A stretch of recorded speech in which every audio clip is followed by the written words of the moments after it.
Anda punya tesis sendiri, ini negara punya citra rasa sendiri, ini daerah punya citra rasa sendiri, nanti orang belajar. Kita ini kan masuk dalam pikiran kita. Orang yang nggak bisa bahasa Inggris tuh orang yang tertinggal dalam pergaulan internasional. Kata siapa? Orang Cina itu nggak diajarin bahasa Inggris. Profesor di Cina itu tidak berbahasa Inggris, semuanya bahasa Cina. Kemudian orang Cina itu kalau kirim TV ke Indonesia nggak pakai bahasa Inggris, panduannya bahasa Cina. Orang Cina itu kalau bikin pelabuhan di Indonesia, maka arsiteknya itu bahasa Cina, buku pandu petunjuknya bahasa Cina. Dampak dari itu apa? Hebat. Dampaknya apa? Seluruh proyek di seluruh dunia yang itu adalah menggunakan barang-barang Cina, yang mengerjakannya harus orang Cina. Kenapa? Karena orang lain belum tentu bisa menerjemahkan buku panduannya. Tepuk tangan buat Cina.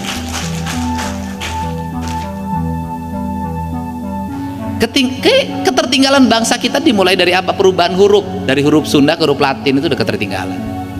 Pantas saja banyak orang yang menginginkan kepemimpinan Kang Deddy Mulyadi. Setelah saya lihat dan setelah saya amati dalam sebuah pidato yang tadi saya tampilkan, itu benar-benar Kang Deddy Mulyadi menunjukkan kelasnya sebagai seorang gubernur yang diminati oleh publik dengan jumlah terbanyak dalam survei atau dalam apapun. Karena memang totalitas Kang Deddy Mulyadi ketika beliau berpidato dan ketika beliau mengayomi masyarakat, itu memang benar-benar ada upaya Kang Deddy. Bismillahirrahmanirrahim. Assalamualaikum warahmatullahi wabarakatuh. Sampurasun. Bapak dan Ibu yang saya hormati, terutama Pak Dr. Purwanto, MPD. Saya dari tadi ngomong sama Asep, orang ngomong pendidikan tuh sekolah ya Asep? Iya sekolah. Ngomong arsitektur sekolah. Ngomongin lingkungan hidup sekolah. Saya nggak pernah sekolah. Saya nggak sekolah pendidikan, saya nggak sekolah arsitektur, saya nggak pernah sekolah memahami lingkungan hidup, karena hanya murni melalui proses penghayatan hidup, sebuah perjalanan panjang. Bahkan makin kesini saya makin malas, sudah nggak pernah baca buku lagi. Saya cukup tiap hari menikmati angin, menikmati air, menikmati kehidupan ini. Karena hari ini saya banyak menikmati bagaimana alam itu tercipta, bagaimana alam Indonesia ke depan, bagaimana pendidikan harus dibangun. Karena cacian, makian, kebencian, kafirisasi, musyrikisasi pada saya sudah dilekatkan sekian tahun yang lalu. Dan pada saat saya tidak memiliki jabatan struktur birokrasi, hanya jabatan di Komisi 4 DPR RI, justru saya hari ini paling menikmati. Kenapa? Karena seluruh gagasan-gagasan dulu itu baru diakui sekarang. Lewat apa diakuinya? Apakah lewat penyebaran buku? Enggak. Apakah lewat campaign baligo? Enggak. Apakah lewat seminar? Enggak. Lewat apa? Lewat YouTube. Dengan YouTube itulah orang bisa memahami pikiran, gagasan saya secara utuh. Tak ada lagi dikaitkan dengan agama, tak ada lagi dikaitkan dengan politik, sebuah originalitas mengalir. Saya cerita sama Asep, kalau bicara sama YouTube saya bilang orang itu kelompoknya profesional, ada rapat mingguan, ada rapat harian, ada tim perencananya, ada tim survei, ada tim riset. Saya enggak, saya enggak pernah apa-apa. Saya hanya setiap hari melakukan apa yang hati saya menginginkan, kemudian direkam, kemudian di-post, kemudian selalu menjadi sesuatu yang diperbincangkan orang. Apa sih kita mau belajar tentang apa ini semua? Kita mau belajar tentang bahwa sumber ilmu itu adalah hati. Sudahlah. Kenapa? Sumber ilmu itu adalah hati. Karena dari hatilah mengalir mata air kecemerlangan yang bisa melakukan perubahan terhadap manusia, dan puncaknya itu bisa membentuk sebuah peradaban besar. Kita mau beradab intelektual gaya mana? Gaya barat? Saya kemarin waktu perjalanan itu cerita ke teman-teman saya di komisi dan cerita ke para dokter yang mendampingi saya. Saya katakan, kita mau ikutin cara berpikir barat secara terus-menerus mengakibatkan kita semakin tidak mengenal diri kita, dan pada akhirnya kita juga menjadi asing terhadap diri kita, yang pada akhirnya kita menjadi miskin karena pemikiran itu. Saya mau cerita tentang minyak goreng yang hari ini mahal, padahal kebun sawitnya terluas ada di Indonesia. Apa penyesalan yang ada di dalam diri saya? Kenapa negara melakukan perubahan dari minyak kelapa ke minyak sawit? Kenapa para kapital menawarkan minyak sawit kepada warga Ciamis yang sudah jago bikin minyak keletik? Kenapa menawarkan pada warga Purwakarta, warga Subang, warga Kerawang yang seluruh ibu-ibu pada waktu itu hampir dalam sebulan sekali pasti bikin minyak keletik, sebagian digoreng, sebagian untuk rambut ibu saya yang panjang itu, sebagian itu untuk kulit saya ketika masuk sekolah agar tidak kelihatan dakian. Anda bayangkan kalau tradisi bikin minyak keletik ini diwariskan secara turun-menurun, dan kita tidak merasa bodoh dan kita tidak merasa tertinggal, mungkin gangguan kesehatan karena pengelolaan minyak yang salah, mungkin kadar kolesterol tidak akan menjadi perdebatan. Mungkin bangsa Indonesia ini adalah bangsa yang berdaulat, di mana ibu-ibu tidak mesti ngantri minyak goreng dalam setiap waktu, di mana ibu-ibu mandiri dalam setiap hari. Bangsa ini sudah menjadi bangsa besar sebenarnya hanya karena revolusi minyak keletik. Tetapi lagi-lagi negara dan kebijakan-kebijakannya memisahkan kaum ibu pada sebuah tradisi, yang tradisi itu adalah tradisi sebuah bangsa besar, di mana setiap keluarga punya kemandirian dalam makanan yang tidak terintervensi oleh produksi orang lain. Kita tidak mesti gali lagi tanah ngangkat pasir, kita tidak mesti lagi gali batu ngangkat pasir. Beberapa waktu yang lalu saya ngamuk, viral, hampir 6 juta penontonnya. Semua orang cerita ketemu ke saya, Kang Deddy kesurupan ya? Iya, saya bilang saya kesurupan mau. Kenapa? Saya marah karena beberapa orang pinter ingin merubah bambu menjadi pisau. Sebuah komoditi ecek-ecek dalam pandangan saya. Kenapa? Karena gunung itu akan longsor, mata airnya akan tercerabut, tradisinya akan berubah. Masyarakat yang tenang, yang damai, yang santai, cukup menunggu bambu ditebang, dikirim kemudian menjadi uang, akan menjadi masyarakat yang setiap hari berputar otaknya agar pisangnya menjadi panjang, agar dalam setiap waktu dia harus bersaing, menjadi stres dan depresi. Buat apa Anda hidup kalau depresi?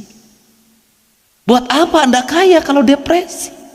Buat apa guru mendapat sertifikasi kemudian melahirkan depresi baru? Karena apa?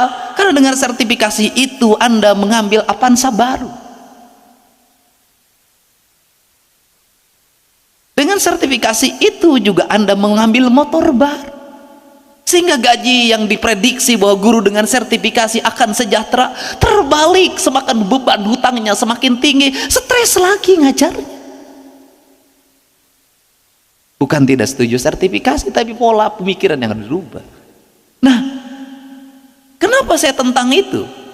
Kenapa? Karena ada kebudayaan yang belum tergali. Saya katakan, ada falsafah congo nyurup kana puhu sangkan paraning dumadi manunggali engkau lagus tidak di sini mulai pendidikan. Nah, ini akan tercerabut. Saya bilang, ketika tercerabut maka catchment area menjadi hilang. Ketika catchment area menjadi hilang, maka ketika berpikir jatiluhur bukan lagi berpikir bagaimana mengelola air, tapi berpikir bagaimana mencegah longsor lagi. Otak bangsa semakin rusak lagi. Saya kemarin ketemu sama teman-teman penggiat bambu di Bali. Dia bercerita tentang bagaimana Cina hari ini sudah mulai mengembangkan bambu sebagai komoditi unggulan bangsanya. Bagaimana Cina hari ini akan membangun bahwa bangunan-bangunan semuanya terbuat dari bambu. Bagaimana bambu itu yang tanaman yang dianggap pinggiran berubah menjadi tanaman kelas 1. Bagaimana bambu itu bisa dirubah menjadi batang-batang yang besar, bisa digabungkan menjadi kayu yang kokoh. Bagaimana dia akan berpikir peradaban di mana dia tidak malu negaranya menjadi negara tirai bambu. Teologi apa yang menyebabkan kerusakan berpikir pendidikan?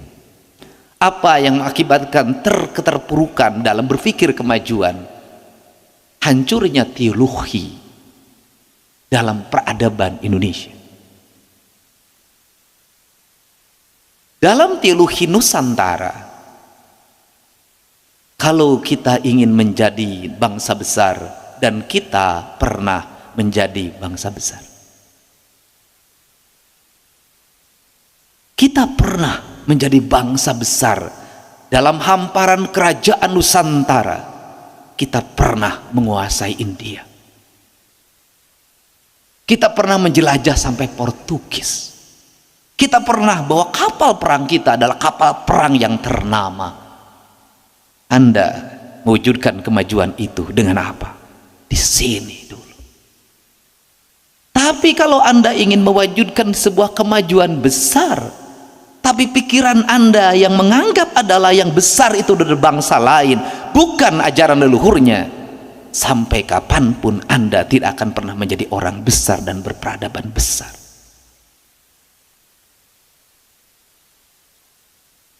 Kenapa?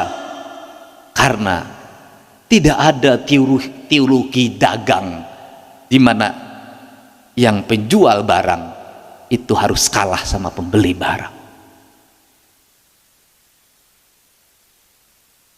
Kalau kita Cina bolak-balik ngambil pelajaran orang, gak apa-apa.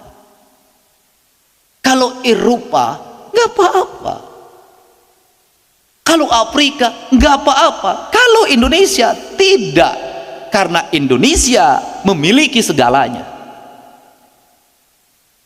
Negeri ini punya segalanya.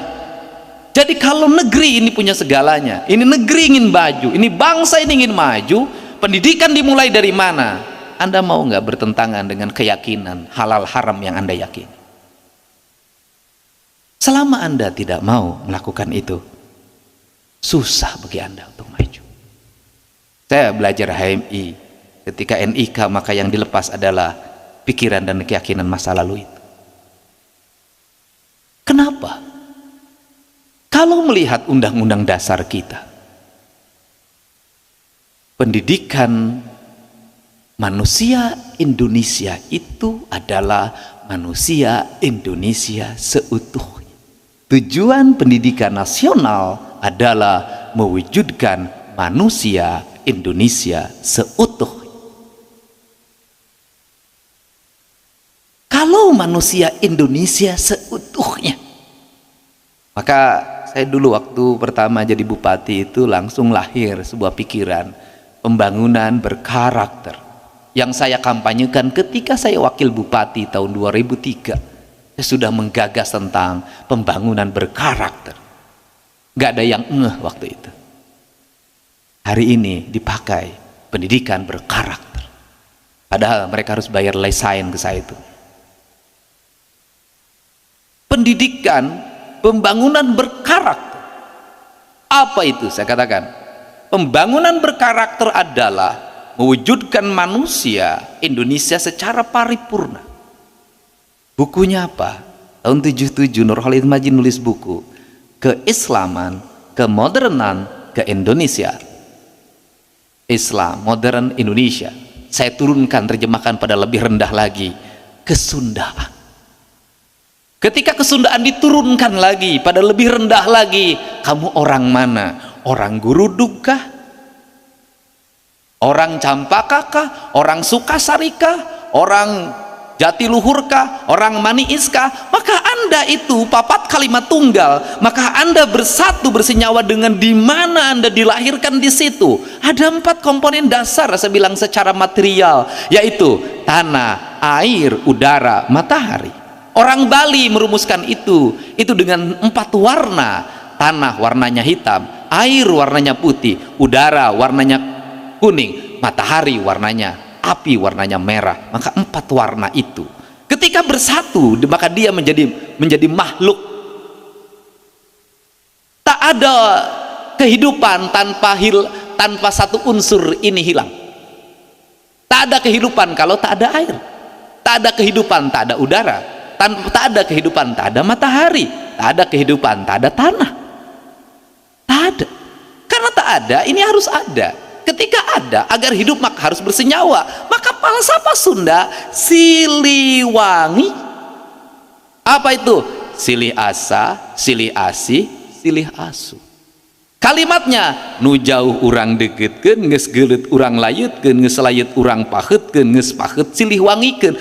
Apa falsafah hidupnya? Yaitu manusia adalah makhluk sosial yang satu sama lain itu saling membutuhkan. Falsafah tauhidnya orang Timur, tauhidnya orang Sunda. Nanti Anda baru ngomong Islam belakangan, karena nanti saya salah tafsir. Nah, itu di situ prinsip pembangunan adalah itu, tidak bellium contra omnes, tidak falsafah barat di mana manusia adalah penakluk alam. Bukan, falsafah timur adalah manusia itu bersenyawa dengan alam, bersama alam. Anda di sekolah sudah mengajarkan pendidikan kekafiran. Kita ini gagal, ngaku Islam gagal. Gak ada, Islam itu saling bunuh, gak ada.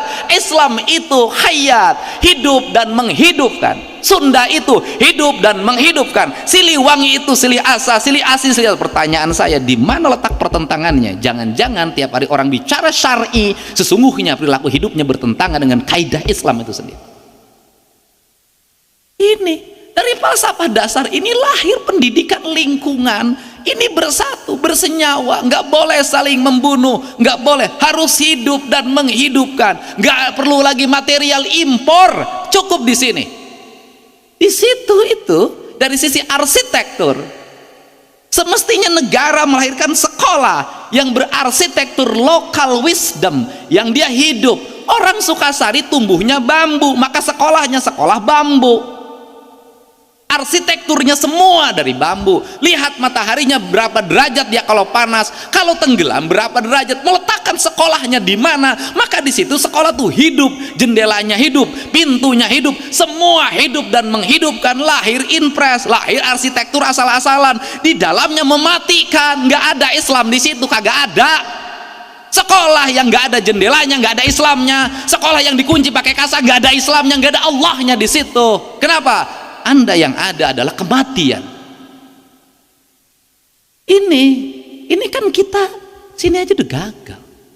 Jadi kalau ngomong pendidikan paripurna dari sini. Nah, nanti saya selalu ngomong guru bukan buku, guru lepas buku, guru lepas buku, guru lepas buku. Saya dari dulu ngomongin gitu. Gurulah penentu kedaulatan murid, gurulah penentu martabat murid, gurulah penentu kelulusan murid. Maka guru tidak boleh diintervensi oleh apapun. Tidak boleh diintervensi oleh kurikulum, tidak boleh diintervensi oleh kepala sekolah, tidak boleh diintervensi oleh dinas pendidikan, oleh menteri sekalipun. Dia adalah guru, kedudukannya lebih tinggi dari menteri. Ya, guru diatur-atur. Maka lahirlah guru yang merdeka, bukan guru yang terjajah. Guru yang merdeka adalah merdeka belajar, maka dia mengajar di depan muridnya berdasarkan apa? Berdasarkan la ilaha illallah, asma Allah, bismillahirrahmanirrahim. Dia ngajar di sini, dia dipandu oleh siapa? Oleh nur, oleh cahaya. Hei, ini Dedi, bukan ini Budi. Tanya muridmu, ibumu kemana tiap hari? Ibu saya ke pasar. Baru ibu pergi ke pasar. Ibumu kemana? Ke sekolah ngajar. Ibu pergi ke sekolah. Jangan dibikin asing. Saya waktu SD kelas 1 sudah dibikin asing. Ibu pergi ke pasar, pan inung aing masa bulan sekali ke pasar. Bisa. Ini Budi, ini Dedi.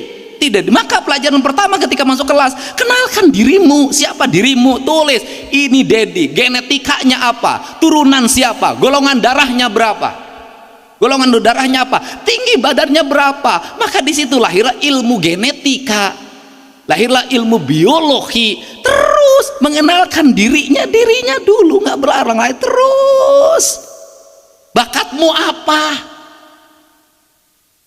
Kalau sudah bakatmu apa, ya sudah, kamu bergerak di sekolah sesuai dengan bakatmu. Maka sekolah nggak ada ranking, maka sekolah merdeka, nggak ada yang pinter, nggak ada yang bodoh. Setiap orang merdeka, hidup besar, mencapai masa depannya, menuju kemuliaan hidupnya berdasarkan bakat yang dimilikinya. Merdeka. Guru tugasnya memandu. Ini standar dasarnya calistung, baca, nulis, ngitung. Nggak bisa ngitung ditukar dengan kalkulator, nggak bisa. Secanggih apapun perkembangan teknologi, metodologi ini tetap harus dilakukan. Kenapa? Itu pelatihan otaknya agar bergerak. Anak-anak belajar stres. Jadi kalau di sekolah stres nggak apa-apa. Karena apa? Karena orang stres itu adalah orang yang normal. Orang yang nggak normal tuh nggak stres lagi. Jadi orang gila tuh orang yang sudah merdeka dari stres. Jangan dipikir, loh, Anda ketika melihat orang gila, stres jelema teh salah. Dia tuh sudah terbebas dari stres. Tugas manusia itu apa? Mengelola stres. Karena hidup itu dari masalah ke masalah. Tugas manusia itu mengelola pikiran, mengelola masalah. Maka masalah menjadi kekuatan. Maka dalam ilmu matematika, negatif kali negatif positif. Masalah dikali masalah keberhasilan. Jadi saya seperti ini. Saya hidup bersyukur. Dari mana bersyukur? Dilahirkan jadi orang miskin. Bersyukur, bapak saya anaknya 9, saya anak paling bungsu. Bersyukur. Ulama senang hidupnya, tidak terlalu berat, nggak seberat saya, pendidikannya sedikit, nggak menurut saya kurang nyaman. Kenapa? Jadi kalau ngomong ke sekolah tanpa jajan, saya dulu ke sekolah tanpa jajan tapi terpaksa sabab uang jajan. Tapi dengan keterpaksaan itu, maka saya bikin nasi di rumah. Karena minyak gorengnya harus dibagi, minyak letiknya dibagi untuk goreng, nanti goreng ikan asin siang. Maka pagi-pagi saya hanya cukup pakai sangrai, sangu, pakai uyah, sederhana. Ternyata sekarang sangrai sangu itulah makanan paling sehat bagi saya, karena terbebas dari minyak goreng. Sederhana. Nah, konsepsi, jadi Anda tuh pendidikan tauhid, pendidikan tuh sama. Biologi itu ya tauhid, fisika itu ya tauhid. Nah, ini dari sini. Nah, dari sini disebutlah papat kalimat tunggal. Papat kalimat tunggal itu manusia yang bersenyawa dengan ini. Kita pasti ngomong Hindu, Sunda Wiwitan, Keharingan, Kejawen, pasti ngomongnya ini. Kita ini kan kacau banget. Ini loh, saya bilang terus orang kalau makanya orang Nusantara itu sudah monoteisme dari dulu. Udah monoteisme. Anda bayangin orang Sunda apalagi sudah monoteisme. Apalagi orang Sunda, ya Allah ya Rabbi, panggil nama Tuhan aja nggak berani. Kenapa orang Sunda nggak berani? Itu sopan. Kenapa itu sopan? Nyebut ngaran Bapak we teu meunang, komo nyebut ngaran Gusti. Orang Sunda loh. Sok, Dedi nyebut ngaran Bapak Dedi wanita, henteu. Komo nya Gusti, teu wani. Teu kudu diucap-ucap. Kudu diengap-engap da Gusti makawasa. Kan kita terlalu berani menyebut nama Allah setiap waktu. Allah, tapi kasumpah ge make Allah 7.000 kali bohongna. Ini beda. Nah, karena ini Tuhan, maka manusia itu sudah hidup pada wilayah. Karena dia sudah hidup pada wilayahnya, maka dalam monoteisme ini, dalam tauhid ini tidak dikenal ekspansi. Makanya saya bilang orang Sunda itu tidak ekspansi, tidak menjajah. Dia tidak merebut wilayah orang. Kenapa? Karena sudah dididik dalam pendidikan pada leluhurnya, dia sudah hidup pada wilayah yang ditempatinya. Kebetulan subur tempatnya. Nah ini, Karena ini papat kalimat tunggal, maka lahirlah persenyawaan. Karena persenyawaan itu maka arsitektur sekolah harus senyawa. Makanan harus yang mulai mengikat dirinya dan tidak terpisah. Makanan dari lingkungannya, maka belajar makanan dari lingkungannya. Ini peradaban. Nanti bikin baju yang baju sesuai dengan lingkungannya. Saya ini pakai jas-jasan baru sekarang aja, gitu loh. Dan itu pun karena malam dan dingin. Kalau siang hari nggak usah, gitu loh. Nah, ini pakai. Nanti kemudian bahasa, ya bahasa sesuai dengan lingkungannya. Kemudian apalagi seni sesuai dengan lingkungannya. Nah, secara otonom kalau pendidikan sudah bisa membentuk karakter bahasa manusia, makanan manusia, kemudian pakaian manusia, kemudian seni manusia, maka dia adalah manusia yang berperadaban tinggi. Karena peradaban itu mulainya dari sini. Nah, metodologi pendidikan mengajarkan pada ini. Karena mengajarkan pada ini, sebenarnya dari dulu kita sudah mulai, cuman gurunya salah menerapkan. Pasti teori sekolah itu, teori biologinya pasti metamorfosis, pasti cerita kepompong aja jadi hileud, gak berubah. Atau cerita tentang burui jadi kodok, itu aja. Padahal seluruh hidup itu metamorfosis, maka anak-anak diajarkan analisis. Nah, ketika diajarkan analisis, anak itu nggak usah loncat jauh, seluruh nganalisis apa yang ada di lingkungannya. Karena nganalisis apa yang di lingkungannya, maka biologi itu diarahkan pada analisis lingkungan, fisika diarahkan pada analisis lingkungan, kimia diarahkan pada analisis lingkungan, matematika diarahkan pada analisis lingkungan, ilmu sosial diarahkan pada analisis lingkungan. Karena analisis lingkungan, maka anak-anak itu akan merasa bangga dalam lingkungannya, sehingga dia menepuk dada, aku orang Indonesia, aku orang Guruduk. Tidak ada sedikit pun rasa rendah diri. Apa sih problem anak-anak kita? Rendah diri. Kenapa? Karena orang tuanya mengajarkan rendah diri. Kita ini harus percaya diri, maka dibangun percaya diri. Maka saya dari awal dulu percaya diri. Ketika saya menjabat, saya nggak mau disebut bapak, saya bilang akang. Saya percaya diri dengan kalimat itu. Saya percaya diri dengan ikat yang saya pakai. Saya percaya diri dengan sampurasun yang saya ucapkan. Suatu saat semua orang akan mengikuti. Nah, kepercayaan diri harus dibangun. Nah, anak-anak kita ini ketika kelas 1 bangun kepercayaan diri, jangan dibangun rendah diri agar menjadi orang besar. Ini percaya diri. Karena kepercayaan diri. Kenapa percaya diri? Tuhannya sama. Makanannya memang berbeda, tapi makanan saya lebih unggul, pakaian saya lebih unggul, apapun lebih unggul. Maka bangun jiwa superioritas. Ini kenapa harus saya ngomongkan itu? Karena dalam literasi Sunda itu tidak diajarkan superior. Kenapa kalimat orang Sunda ulah agul ku payung butut?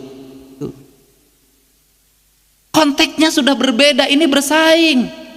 Dulu homogen semua orang Sunda. Sungguhun mangga hapunten abdi mah bodoh teu tiasa nanaon beak moal kebagian.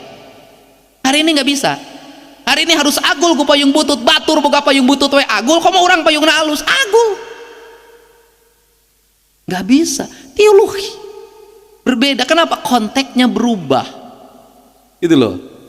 Nah ini, nah misalnya kalimat abdi mah tipengker mangga teh nggak bisa dalam konteks hari ini, nggak bisa. Haling sia aing diheula. Kenapa konteks? Nah, karena konteksnya sudah berbeda, sudah berubah, maka superioritas harus dibangun. Tetapi yang tidak boleh adalah kesombongan dan ekspansi, menguasai orang lain. Itu yang nggak boleh. Nah, teologi ini yang sekolah harus dibangun itu. Maka saya melihat dulu kita mengatakan pelajaran teh di poe Senin sampai poe Sabtu zaman dulu. Saya yang merubah itu menjadi Jumat. Se-Indonesia ngikutin. Pokoknya apa yang di sini sok dituturutan ke Indonesia taruhan. Sekolah 5 hari Purwakarta Indonesia pertama. Pemilihan kepala desa itu dibikin serempak di sini pertama. Setelah itu merubah ganas jadi gambar foto di sini pertama. Setelah itu berubah jadi TPS di sini pertama. Cuman bikin pemilihan kepala desa sekarang dipilih 2 jam terus dilantik, nggak ada yang berani. Kecuali di sini. Nah, ini. Nah, karena saya katakan nggak bisa sekolah Senin sampai Jumat, nggak bisa. Tadi ada yang belum lengkap Pak Purwanto. Dia bilang hari Senin itu Ajeg Nusantara, Talasa Jaya di Buana, Rembok Mana di Sunda, Kemis Wawangi, nyucikeun diri, Sabtu Minggu betah di imah. Nah, ini kan rangkaian siklus di mana sekolah itu bukan kelas karena merdeka, sekolah rumah. Jadi dalam teologi, metodologi pendidikan modern tidak mesti anak masuk kelas tiap hari. Kalau orang tuanya memiliki komitmen untuk melakukan pendidikan terhadap anaknya sendiri. Pak, orang tua bisa begini dalam sekolah modern. Pak guru, anak saya nggak masuk kelas ya hari ini. Mau dampingin saya ke sawah nanam padi. Saya lagi ngajarin dia. Itu ibu oke. Pertanggungjawaban akademis, pertanggungjawaban moralnya, biarkan bapaknya dan ibunya yang bertanggung jawab. Ibu kan cuma dititipin. Kenapa harus pusing? Anak saya mau dampingin saya nanam padi. Anak saya hari ini lagi ngurus kelahiran kambingnya yang ke-7. Kan gitu loh. Dia sama saya lagi disuruh memperhatikan bagaimana itu kambing itu kalau melahirkan tuh kambing tuh kepalanya dulu, kakinya dulu.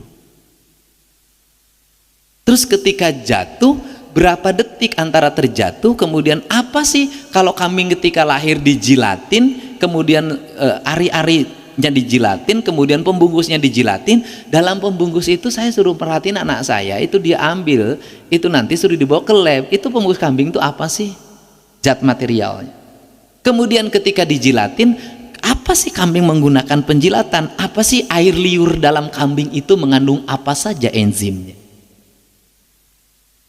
Nah setelah itu berapa detik lamanya berdiri antara dia jatuh ke tanah kemudian sampai dia berdiri itu memerlukan waktu berapa detik. Kemudian nanti saya akan mengkonferasi dengan kelahiran kakaknya. Ketika melahirkan itu apa sih yang ada, kemudian apa yang membungkus pada badannya. Anak saya harus ngomong ke dokter kandungannya, kemudian nanti lepas ari-arinya kapan, kemudian anak itu ketika terlahir kemudian dia nanti berdiri bisa jalan memakan waktu berapa. Apa yang menjadi perbedaan antara kambing dan manusia? Jadi ketika pergi ke dokter, anak-anak adiknya melahirkan, anak itu sudah belajar. Nah, merdeka belajar itu. Nah, guru itu, iya Pak, silahkan.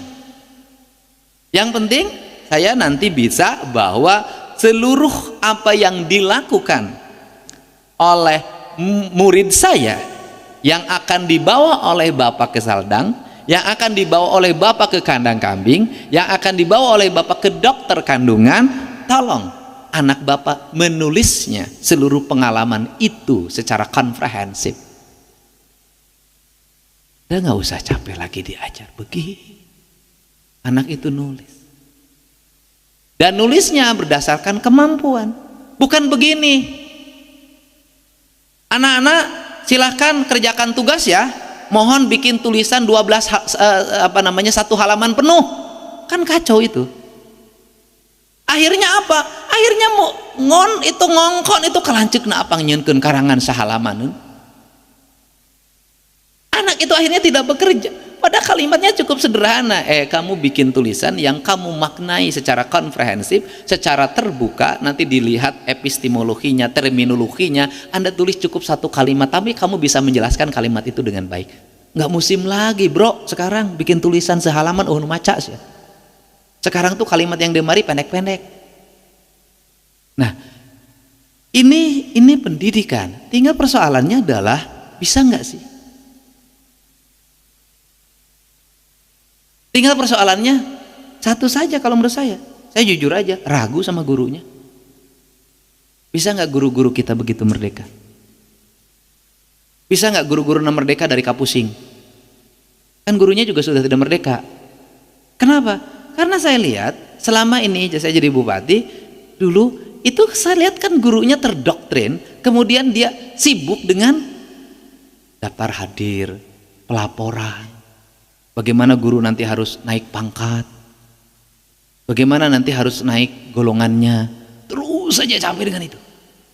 Padahal guru harus dimerdekakan. Jadi konsepsi manajerial pendidikan bahwa guru ada UPTD dulu. Dulu itu ada bidang. Sebenarnya apa? Seluruh aspek administratif itu adalah kinerja birokrasi yang dipimpin oleh Pak Purwanto.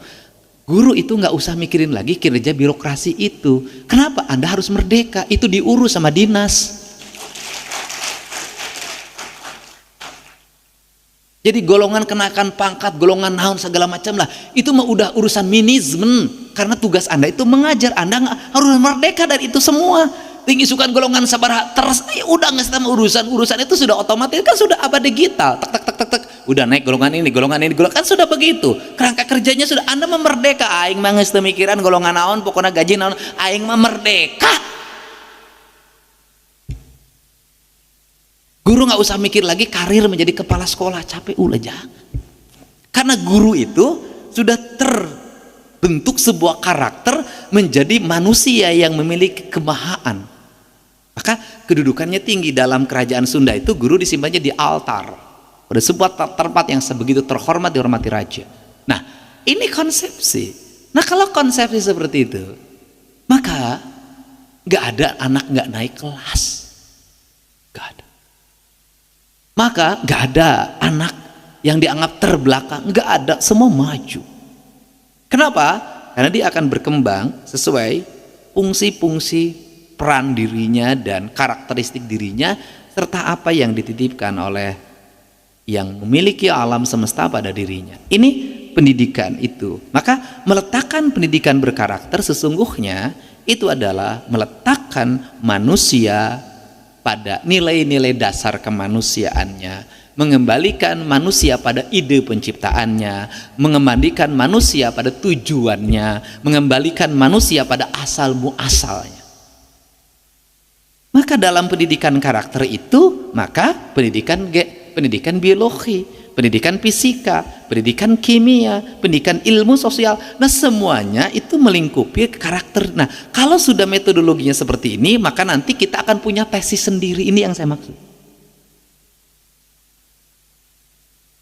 Anda punya tesis sendiri. Ini negara punya citra rasa sendiri. Ini daerah punya citra rasa sendiri.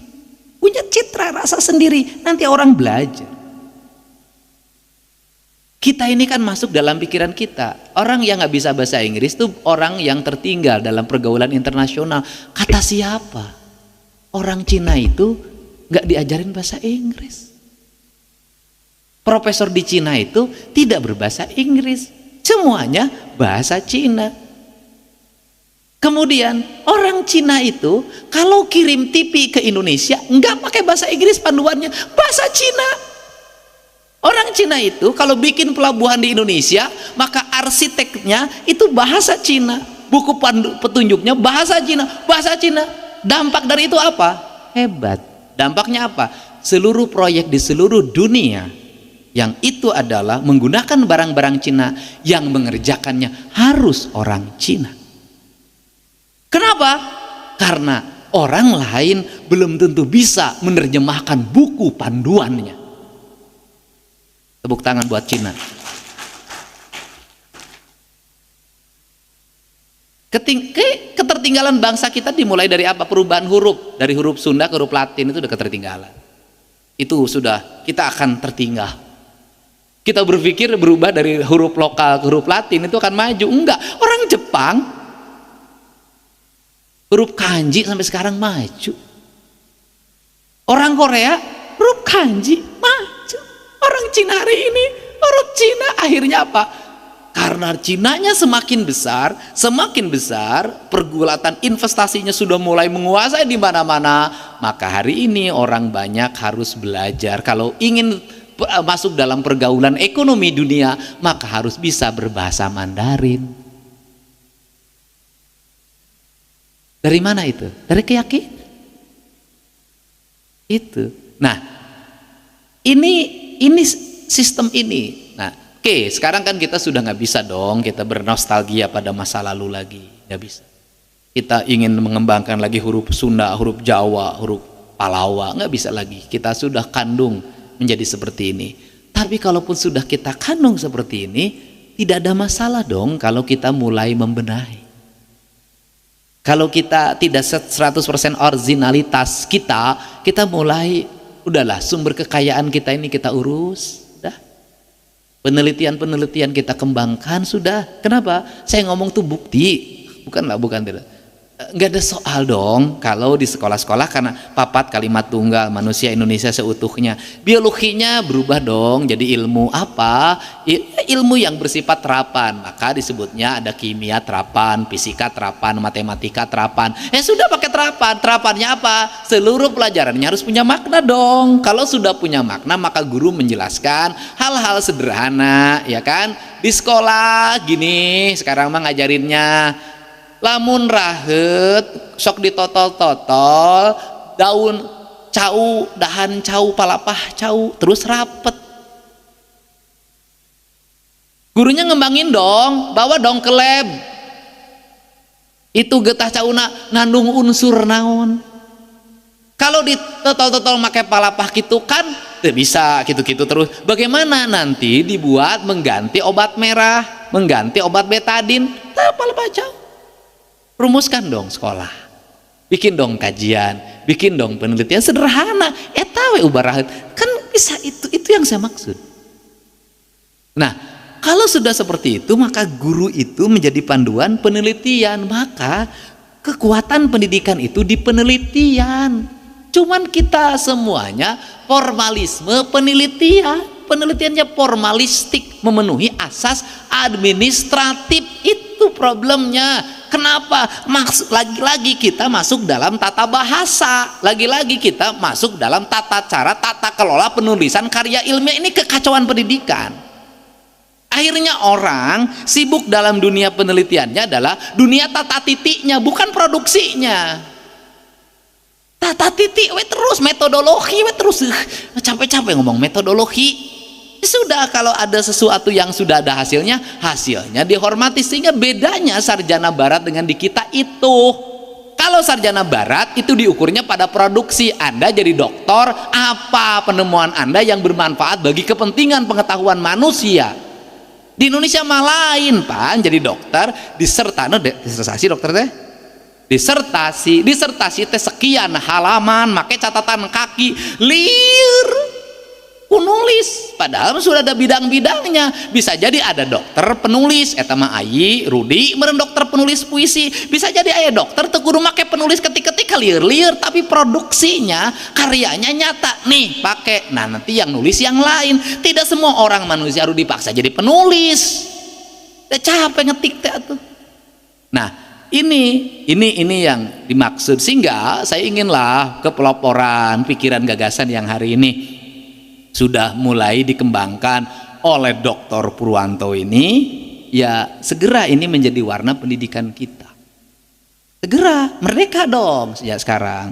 Nih musim hujan, segera dong menjadi musim hujan ini apa sih tanaman yang paling oke di musim hujan dengan curah sekian ini. Nah, ini yang harus dilakukan. Nah, arsitektur harus mulai berubah. Kemudian metodologi pendidikan di sekolahnya juga harus mulai dirubah. Sehingga nanti Pak Purwanto kan belajarlah sekarang yang dibawa oleh Rijal kan. Ya kembali lagi pada prinsip-prinsip pancaniti katanya kan. Yang niti harti, niti surti, niti bukti, niti bakti, niti sajati. Nah, ini yang harus dimaksud. Nah, itu apa sih? Prinsip dasar Sunda itu loh. Nah, kalau saya dulu menyampaikan jaga panonku awasna, jaga irungku angsena, jaga letahku ucapna, jaga celiku danguna, jaga hatiku ikhlasna, pancaniti. Ini kan untukan itu. Nah, lagi-lagi nanti apalagi kita akan diintervensi oleh pola berpikir barat. Apalagi misalnya di Purwakarta puasa Senin Kamis itu adalah bagian dari upaya doktrinisasi. Gimana? Ya sekolah mah di mana ge puasa. Namanya juga sekolah. Sekolah mah tempat puasa. Tempat jajan mah pasar. Sekolah tempat puasa. Jadi kalau di sekolah itu tidak boleh orang jualan, itu bukan apa-apa, bukan tidak menghormati ekonomi kerakyatan, bukan. Tapi Anda sudah mengganggu tapaknya anak-anak Anda. Anak-anak Anda lagi bertapa, oleh Anda diganggu, Anda gila. Anda mengganggu orang yang lagi bertapa. Namanya sekolah itu padepokan. Padepokan teh nama Depok. Ari Depok teh adalah meletakkan kaki itu bersandar pada tanah secara sempurna, meletakkan hanus di bawah di bagian belakang bokong Anda untuk duduk tegak. Maka di situ masa depan akan diraih. Sebenarnya itu Anda sudah mengganggu persoalan. Jadi kalau ditegasin, tegas, dia mengganggu. Nah, kemudian membawa bekal dari apa? Membangun makanan yang sehat itu pertama secara material. Secara spiritual adalah menghubungkan doa antara ibu dengan anak-anaknya.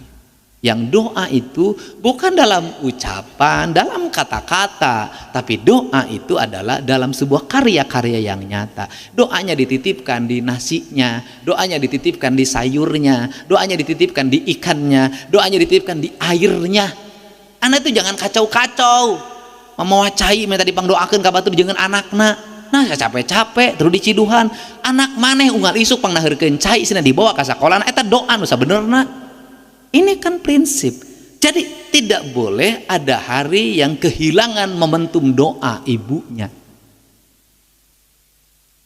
Nah, kemudian saya capek karena saya harus bangun pagi. Disitulah letak kekuatannya karena ibunya sudah melewati masa-masa sulit untuk bertapa demi anaknya. Bangun pagi itu kan melewati masa sulit untuk bertapa dengan anaknya. Nah, saya katakan dalam kosmologi budaya Sunda, keberhasilan anak-anak desa yang hari ini sukses dalam bisnis, dalam politik, dalam berbagai bidang tidak terlepas dari puasa ibunya dalam setiap waktu. Anaknya ujian, ibunya puasa. Anaknya kenaikan kelas, ibunya puasa. Dari kesulitan hidup apapun, bahkan dari bapaknya yang nakalnya luar biasa, berhasil membesarkan anak-anaknya berkah puasa ibunya. Itu ada cerita saya, kisah Gojek yang tertimpa pohon di Cigane. Saya temukan pada ibu itu. Dia cerita seluruh anaknya berhasil sekolah dengan baik. Yang terakhir itu jadi sarjana, sekolahnya biaya sendiri. Kemudian ingin jadi sarjana, jadi sarjana, dia kerja di pabrik kardus. Di pabrik kardus, nah dia kerja itu ingin biaya adiknya juga. Dia bagaimana dia berpuasa, dia tidak beli makanan di tempat manapun kecuali makan jatah dari pabriknya. Bayangin. Kemudian ketika makan jatah dari pabriknya ada lowongan PNS, dia ikut testing. Dia lulus, adiknya bisa dia sekolahkan, dia pun bisa lulus jadi pegawai negeri di luar ekspektasi siapapun. Ini, nah makanya terakhir saya sampaikan, saya tadi ngomong sama Norman Asep. Kenapa? Apa sih yang ada dalam pikiran saya? Keyakinan. Apa sih yang nggak ada dalam kehidupan kita hari ini? Keyakinan. Semuanya material.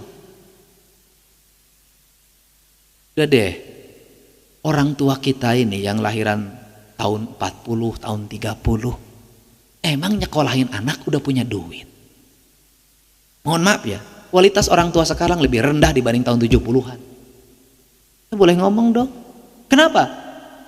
Tahun 76, 77 nggak ada sekolah gratis, cuma Orde Baru, semua bayar. SD bayar, SMP bayar, masuk SMP harus bayar uang bangunan. Masuk SMP harus bayar uang bangunan. SMA harus bayar uang bangunan plus SPP tiap bulan plus ongkos ke sekolah, harus pakai seragam. Luar biasa. Saya tanya, waktu itu orang tua kita punya duit juga? Enggak.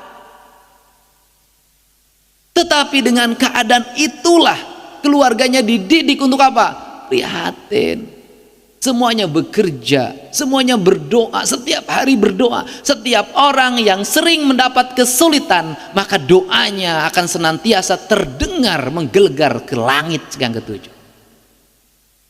Berdoa.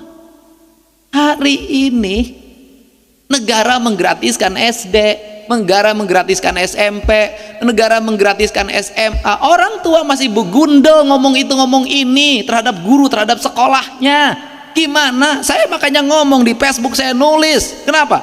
Anakmu 20.000 per hari kau tidak ribut, sebulan 600.000 kau tidak ribut. Ketika sekolahmu hanya 50.000 saja, LSM ngalet ke sekolah. Bangsa yang seperti ini tidak akan berkah hidupnya. Gak bisa. Karena itu keyakinan, maka modal utama pendidikan itu adalah membuat anak-anak kita tidak punya rasa takut. Hidupnya penuh dengan keyakinan. Kenapa dengan keyakinan itu? Maka dia akan menjadi seorang pengembara. Maka dia akan menjelajah penuh dengan keberanian. Orang Cina menjelajah seluruh dunia. Di Indonesia orang Makassar menjelajah, orang Padang menjelajah kemana-mana. Kenapa? Tidak ada rasa takut dalam dirinya. Tapi kalau anak-anak kita hari ini sudah dalam hatinya penuh dengan rasa takut, keluar rumah diantarkan ke sekolahna, ditungguan ke sekolahna, diisuk tepi ka sore, indungna wegawe nungguan anakna. Buat apa anak anda dititipkan di gurunya kalau kemudian anak ditungguin? Anak anda akan menjadi anak penakut. Ini makanya perlu mental-mental seperti itu. Nah, hari ini yang diperlukan adalah itu. Sebuah nilai melahirkan sistem kehidupan didasarkan pada nilai-nilai tradisional yang dibangun pada nilai leluhur yang sudah diluhung itu sebenarnya bisa melahirkan sebuah peradaban besar, sebuah kemajuan. Ini yang saya berulang, saya kalau ngomong di Komisi 4, Pak Menteri Peternakan, Perikanan, Kelautan, bisa nggak Bapak ya bekerja sama kurikulum dengan Kementerian Pendidikan untuk membuat kurikulum kelautan. Gimana anak-anak SD di pinggir laut itu kurikulumnya cuma satu saja, kurikulum laut agar laut kita tidak dikuasai orang lain.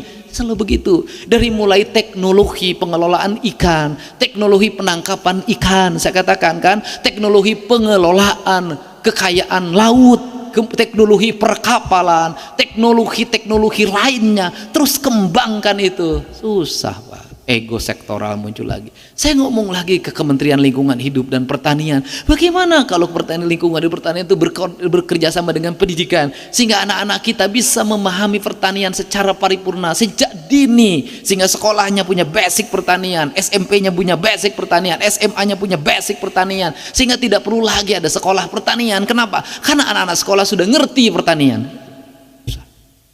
Ini sekali apa yang membuat kemunduran bangsa ini adalah kelembagaan, termasuk pelajaran matematika dipisahkan, fisika dipisahkan, biologi dipisahkan, ilmu sosial dipisahkan. Itu mengakibatkan ketidakmajuan. Padahal menurut saya benar dulu bahwa guru itu punya seluruh nilai keilmuan. Dari sini dia mengalir, dari fisika dia ke biologi, biologi dia kemudian ke kimia, dari kimia nanti dia ke ilmu sosial. Karena pada akhirnya satu perputaran siklus itu, satu guru itu adalah satu seluruh pelajaran. Karena itu, dan diawalinya adalah terakhir apa sih yang harus diajarkan pada anak-anak kita tuh rasa. Ini yang tak rasa. Kalau Anda sepintar apapun anak-anak Anda, rasa itu apa sih? Rasa itu intuisi pada akhirnya. Intuisi itu apa? Indra keenam. Jadi, ini saya ngomong nih tentang apa? Artificial intelligence ya. Kan artificial intelligence itu kan sebuah kecerdasan yang dibangun itu bisa membaca masa depan. Maka kita meletakkan pada dua. Satu pada aspek material, yang kedua pada aspek spiritual. Tapi bukan perdukunan. Aspek material itu kan diletakkan pada alat. Nah, alat itu kan menggunakan teknologi informasi. Teknologi informasi itu pasti berbasis satelit. Pasti menggunakan ruang dunianya, dunia maya. Maka disebutnya alam maya, dunia maya. Itu dalam kaidah kita terkenal dengan alam maya pada, alam madya pada, alam marca pada. Itu dari dulu sudah diajarin tuh. Nah itu kan meletakkannya. Nah, tetapi apa sih kekuatannya? Ya kekuatannya pada alur di mana signalnya itu tidak boleh terputus. Kalau sinyalnya sudah terputus, maka diperlukan ada kabel optik atau menggunakan antena-antena pemancar. Kan jaringannya seperti itu. Nah, dalam kaidah ini, kaidah yang mesti di abad sekarang ini. Tetapi anak-anak kita juga harus diajarin artificial intelligence. Bukan dari sisi fisik, aspek yang bersifat material itu. Pada aspek apa? Pada aspek rasa. Rasanya itu bisa membaca. Ini yang nggak ada, dablek. Nggak bisa baca tanda-tanda. Kenapa nggak bisa baca tanda-tanda? Makannya terlalu kenyang. Kenapa nggak bisa baca tanda-tanda? Tidurnya terlalu pules. Kenapa nggak bisa baca tanda-tanda? Nggak ada pantangan dalam hidupnya. Akhirnya dia budek aja. Nah, aspek ini dulu itu kan diajarin dalam tradisi. Nah, saya kalau ditanya, kenapa sih saya ya punya lah bisa melakukan sesuatu yang ageloyer saja. Ada tuh. Hidup saya tuh nggak ada rencana, nggak ada konsep, nggak ada apapun. Udah ngageloyer, udahlah. Kamana weloyo. Nah, kenapa? Karena perjalanannya panjang. Dari mana tradisinya? Ini yang hilang. Puasa. Sejak kapan? SD. Bagaimana tingkatannya? Mungkin sekarang udah diharamin. Bayangin, saya ngalamin sebuah perjalanan sejak kelas 4 SD, saya sudah nyenin kemis. 4 SD. Saya umur 5 tahun sudah tamat puasa 30 hari. 5 tahun saya. Nah kemudian SMP saya sudah mulai puasa 40 hari. SMA kelas 1 saya sudah mulai puasa mutih. SMA kelas 2 saya sudah mulai puasa mati geni. SMA kelas 3 saya sudah mulai puasa 100 hari. Dalam keadaan hidup yang berat. Nah, baca fenomena, baca gejala, merasakan apa yang akan terjadi dalam sebuah peristiwa, itu kan gini, peristiwa yang akan terjadi itu kan gelombangnya kan sudah ada. Saya ngomong deh, Anda mau naik mobil ke Bandung. Di Bandung itu sudah ada orang berencana megat Anda. Ketika mobil lewat akan lempar pakai batu. Ini ilmiah loh, gak main-main, bukan mistik. Orang berniat ingin melempar mobil Anda pakai batu, berniat. Niat itu gelombang. Di sini kan gelombang, ada getaran. Di sini tuh ada, niat tuh ada. Dan niat kita ini sudah termonitor oleh sebuah alat besar di alam ini yang hanya bisa dirasakan oleh orang-orang yang punya ketajaman rasa. Yang apa? Yang dia memiliki sensitivitas, hubungan dia dengan sang pemancar besarnya tersambung. Sehingga ketika Anda mau berangkat nggak jadi, balik. Kenapa? Nanti di depan, baru setelah itu Anda baru tahu. Oh, nya mobil itu di balai do gena. Ala orang untung temangkat. Ini, dan kita nganggap mistik, bukan, itu ilmiah. Nah, saya kira ini cerita. Setiap manusia itu, dalam setiap diri manusia itu ada alat perekam yang tertanam di batok kelapa yang kepala di sininya, itu tertanam dan itu tidak akan hancur sampai kiamat pun. Jadi kalau istilah sekarang chip, itu tidak akan hancur. Nah, Kemudian kalau ngomong nanti seluruh rekaman peristiwa baik yang ada di hati maupun yang diperbuat, itu kan dalam kaidah agama, nanti akan diputar dan dilihat. Itu bukan mistik, itu ilmiah. Anda baru ngeh ya sekarang bahwa seluruh perilaku Anda bisa direkam dengan baik dan bisa diperlihatkan. Anda ngomong sudah bisa direkam dengan apa? Sekarang ini Anda bergerak kemanapun terpantau, Anda pergi kemanapun termonitor, Anda tidur apa sudah ada, Anda sudah termonitor. Seluruh ke orang yang menggunakan HP itu ada orang yang tidak merdeka. Karena pergi kemanapun Anda sudah bisa ketahuan Anda berada di mana, Anda ngomong apa sudah ada rekamannya. Gitu. Jadi itu barang-barang yang dulu orang tua kita sering bercerita. Nah, bedanya kalau zaman dulu orang menggunakan rasa, zaman hari ini menggunakan teknologi. Sehingga saya selalu menyampaikan, bangsa Indonesia ini bisa nggak ya menjadi bangsa yang unggul? Bisa. Kenapa? Barat itu kekuatannya di otak kanan, timur itu kekuatannya di otak kiri. Bayangin kalau orang berhasil menyatukan otak kiri dan otak kanan seimbang dalam sebuah kekuatan besar. Orang barat sekarang kampanye go green, pertanian hijau. Urang Sunda ngesti baheula tatanen berbasis karuhun. Saya tahun 2003 loh kampanye itu, sampai mendatangkan Bu Dr. Aryadi, Pak Agus tahu, suaminya pegawai pajak yang meninggal di Kaum. Itu saya gaji waktu itu 5 juta sebulan.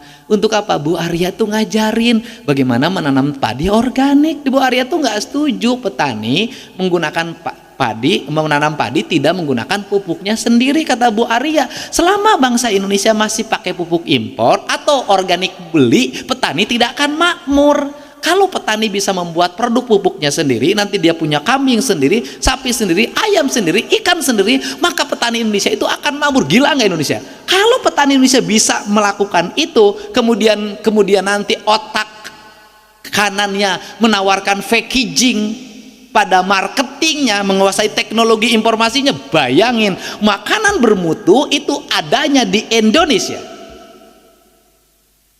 Itu yang saya maksud. Bambu terbaik adanya di Indonesia, kayu terbaik adanya di Indonesia, sawit terbaik adanya di Indonesia, air yang terbaik adanya di Indonesia, batu terbaik adanya di Indonesia. Bayangin kalau itu otaknya dari dulu dikelola dengan baik dan itu dibangun dalam sistem keyakinan, dalam sebuah nilai yang pada akhirnya ini jadi bahan ini yang saya maksud. Kalau orang Indonesia itu berhasil membangun sebuah keyakinan dunia ini, sebenarnya ini. Tapi kalau andanya ngerti lah segitu nuturkeun pokoknya pendidikan teh segitu lah, cek profesor itu. Nah saya itu tidak percaya sampai hari ini cek. Nah, saya enggak. Makanya ciri khas orang Indonesia yang bergelar tinggi itu kalimatnya sederhana. Pasti kalau pidato mengutip pendapat orang lain. Menurut profesor ini, menurut Adam Smith, menurut Socrates, menurut Plato, aing mananya cek sia naon. Kan bukan menurut, ilmu itu bukan menurut, tapi ilmu itu lahir dari keyakinan Anda. Jadi bertesis dari sekarang, Anda nggak usah lagi ngutip tesis orang, Anda bertesis, guru bertesis. Saya nggak mau lagi dengar guru ngajar, cek. Pokoknya cek ibu ya, iya jang bener jangan tenang urang uji engke. Nah ini ya kayak ini nih, saya ingin ngomong tradisi. Ini desa yang terbersih di dunia, adanya di Bali. Adabnya tingginya luar biasa, ngomong syariatnya top. Kalau ngomong syariat, nah saya ketemulah nanti, coba lihat yang upacara. Saya bukan ngajarin Anda jadi orang Bali, cuman ngajarin. Nah, saya nanya sama dia, ini upacara apa sih? Kata dia, ini upacara mohon ampun. Mohon ampun apa? mohon ampun ada yang mencuri. Nyurinya apa? Nyuri bunga. Bunga apa? Pas bunga di sekolah dicuri. Besar nggak? Segini. Dihukum adat. Siapa aja yang dihukum? Yang nyurinya sama 4 yang lihatnya. Bayangin. Kembang di sekolah, nukia dibawa ke imahna ku muridna dihukum. Saya dulu pernah gagas peraturan budaya desa tentang ini. Bayangkan oleh Anda, sebuah peradaban rasa malu dibangun dengan baik.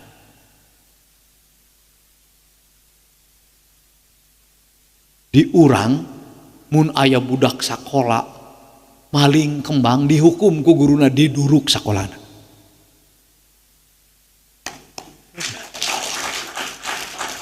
Siapa yang berperan?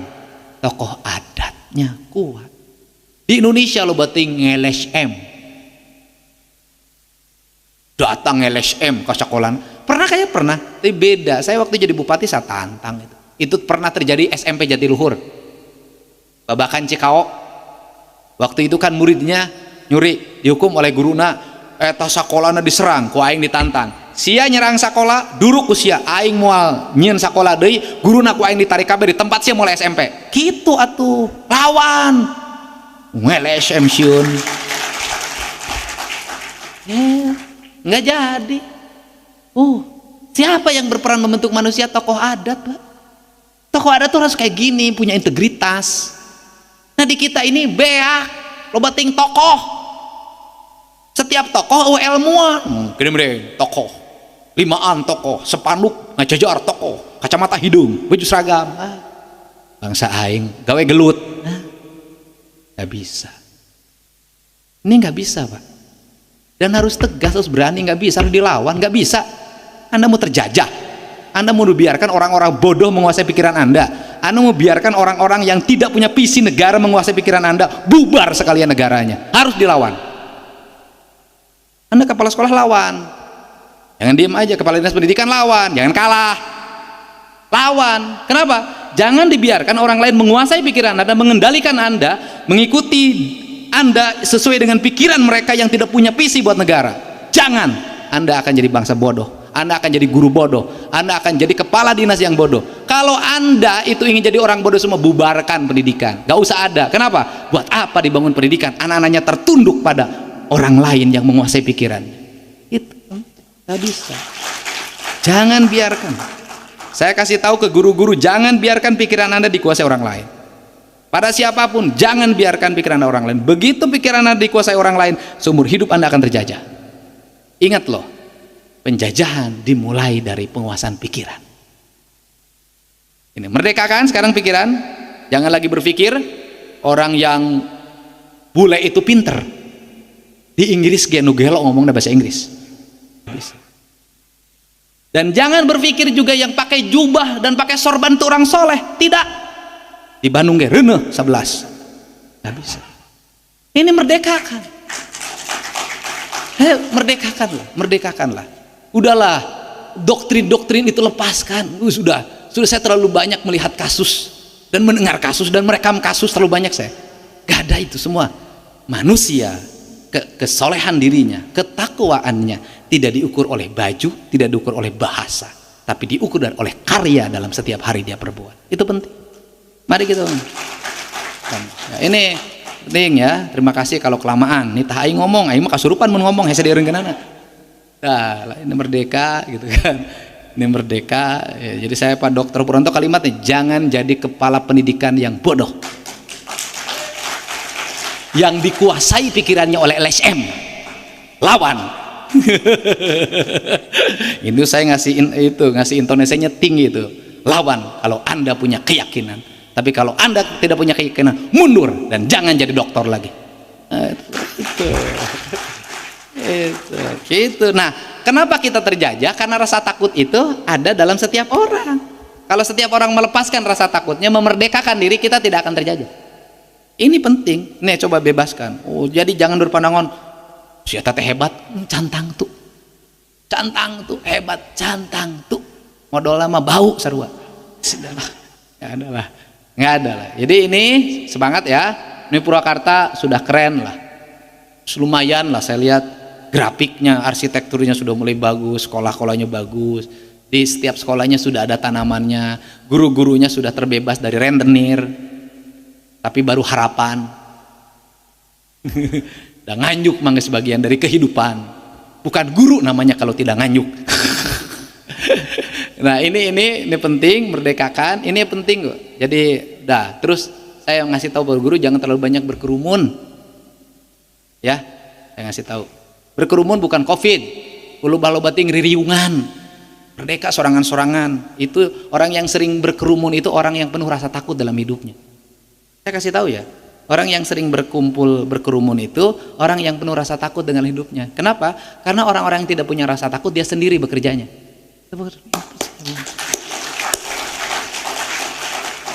Tapi kagelut ge ayeuna mah kudu berkerumun, rugi sorangan-sorangan sia teh siga baheula. Sawah hayo sia. Nu eleh berarti jadi anak buah. Dulu makan gitu gelut teh. Eleh anak buah, ngilu ka urang gitu. Ayeuna mah mamawa celurit, aya teh alumni cenah. Begitu kepala dinas pendidikan dia naon sih murid anak buah maneh mau celurit lain pak cenah eta mah alumni cenah. Ada merdeka kan dah pikirannya merdeka, guru merdeka, hilangkan doktrinisasi, jadilah merdeka, jadilah diri Anda, kemudian jadilah guru Anda, jadilah Anda adalah guru bagi murid-murid Anda. Karena Anda guru jadi murid-murid Anda, buku adalah referensi bukan panduan. Buku adalah referensi bukan panduan. Merdeka Anda membaca buku apa saja. Merdeka membaca buku apa saja, sakahayang. Makanya saya nggak setuju ada pembatasan guru membaca bukunya dihalangi. Kudu ini buku yang dilarang, nggak bisa. Buku mah bebas. Merdeka manusia itu merdeka untuk menginternalisasi. Engke ka murid dibatasi dulu. Kenapa? Tingkat emosionalnya masih terbatas. Guru mah merdeka. Karena tugas guru itu membaca seluruh buku, diinternalisasi, disampaikan sesuai dengan bahasa kaumnya, disampaikan sesuai dengan kapasitas murid. Itu penting. Guru teh jadi guru asup teh racun segala macam asup ka guru. Nangke jangan murid dibagi buku. Salah. Sekali lagi, murid dibagi buku itu salah. Tapi yang harus membaca banyak buku adalah guru, dan guru itu menyampaikan pada murid. Dan nanti murid biarkan dia mencari referensinya sendiri berdasarkan keyakinan dan pemahaman yang dimilikinya. Sehingga murid sudah kan nyari bukunya sendiri, nggak usah lagi di drop dari sekolah. Tapi karena saya tahu proyek anu gede batin teh proyek buku. Jadi kanu buku wae. Lain di dieu sia teh. Sajen. Nah ini penting gitu. Ini merdeka. Nah sekarang mah buku bisa dibaca gratis, cukup lihat HP sudah bisa banyak baca literatur. Itu saja. Terima kasih.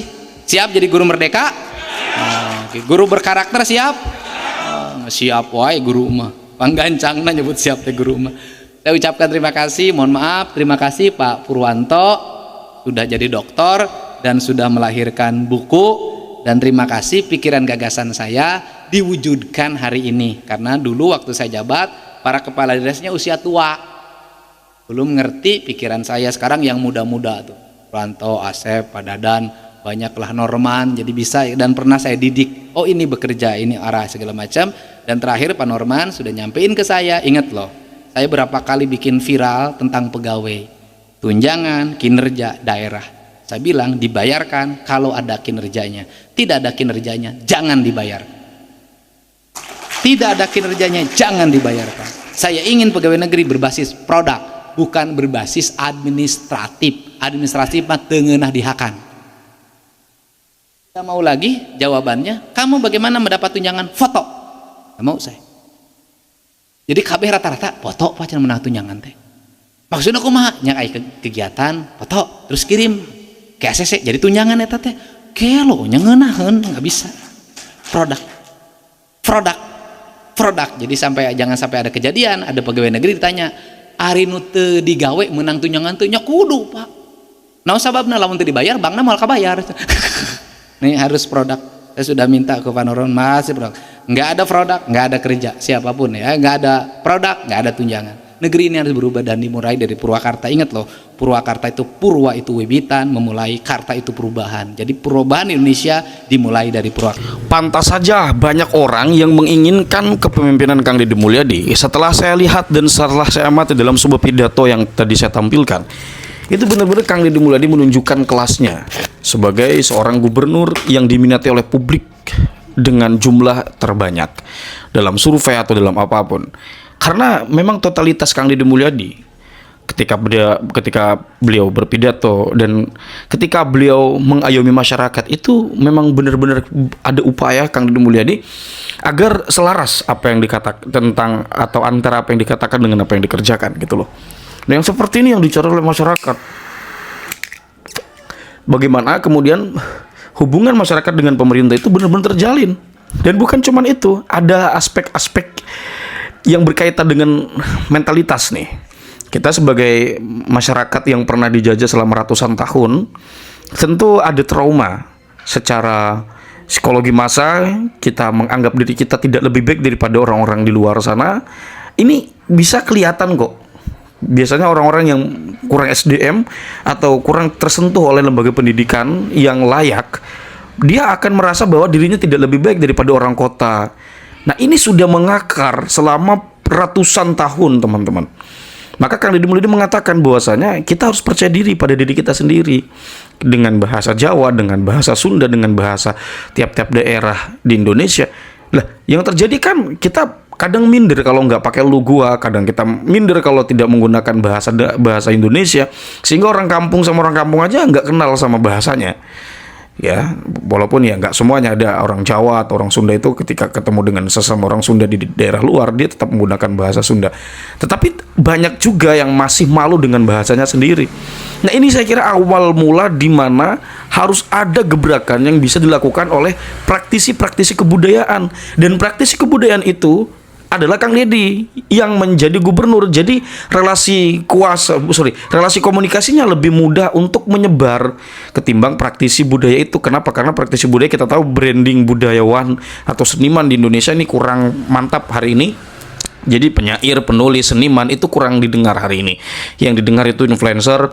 Yang dikatakan influencer adalah seniman. Seniman dari mana? Sehingga sosialisasi tentang kebudayaan, sosialisasi tentang kultur, pengenalan akulturasi budaya antara satu kota dengan kota yang lain, satu wilayah dengan wilayah, itu kurang. Tapi dengan adanya pemimpin seperti Kang Deddy Mulyadi ini, kedaerahan kita, Ibu Pertiwi yang ada di dalam diri kita ini bangkit kembali, bahwa kita nggak boleh minder dengan kesundaan kita nggak boleh minder dengan Jawanya kita nggak boleh minder bahwa kita orang Nusantara, bahkan di hadapan dunia. Karena setiap pribadi, setiap daerah atau seluruh manusia di bumi ini adalah perkumpulan dari kompleksitas kebudayaan yang ada di tiap-tiap wilayah, yang ada di tiap-tiap negara. Jadi orang China dengan kecinaannya, kita Indonesia dengan Indonesianya. Kita tidak merendahkan yang lain, tetapi kita jangan merendahkan diri sendiri juga. Jangan minder juga bahwa kita orang Nusantara, bahwa kita orang Indonesia. Nah, ini yang menjadi PR besar bangsa kita kalau memang ingin menjadi negara adidaya, negara superior, negara yang tidak menjadi negara inferior, negara yang tidak minderan, tidak bermental inlander. Dimulai dari sini terlebih dahulu, teman-teman ya. Jadi itu kira-kira teman-teman dari ceramah Kang Deddy yang dapat saya review, yang dapat saya analisis, yang dapat saya cermati, yang dapat saya komentari. Itu sangat luar biasa sekali, teman-teman. Kita memang harus akui Kang Deddy Mulyadi ini untuk hal yang seperti ini sangat luar biasa. Kurang lebihnya saya mohon maaf. Terima kasih. Hadanallahu wa iyyakum ajma'in. Salam cinta damai untuk semuanya, untuk NKRI tercinta. Wallahu huwal muwaffiqu ila aqwamit thoriqin. Wassalamualaikum warahmatullahi wabarakatuh.